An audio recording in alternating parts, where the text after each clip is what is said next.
Աշխարհում տեղի ունեցող համակարգի փոփոխությունների արդյունքում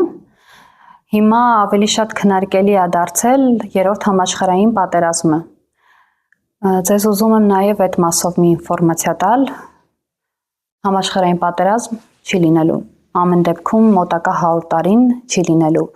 Իսկ այն ինֆորմացիաները, որոնք որ գալիս ու հասնում են մեզ, դա արվում է մենակ նրա համար, որովհետև աշխարհում փոխվում է համակարգ ու այդ նոր համակարգում էլ չեն լինելու ու չեն աշխատելու այն մեթոդները, որը որ եղել է մինչև այս աշխարհի տերերը, ղեկավարները, մարդիկ, ովքեր կանգնած են այդ փոփոխությունների հետևում, նրանք գտնվում են անհանգիստ ու շատ խառը վիճակում, ես կասեի նույնիսկ վտանգավոր, որովհետև էզոտերիկան մեծ թափով զարգանում է,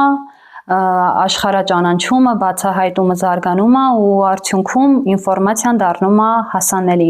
այսինքն դուք հաճախ կլսեք մարդկանց, ինպես մարդկանց, ովքեր խոսում են, որ ժողովուրդ ուշք եկեք, ամեն ինչ այնպես չի, ինչ ձեզ ոնց ներկայացնում են, փոխվում է համակարգ, պատրաստ եղեք հոգեբանորեն։ Դրա մասին նաև կխոսեմ իմ մյուս հաղորդումների ժամանակ։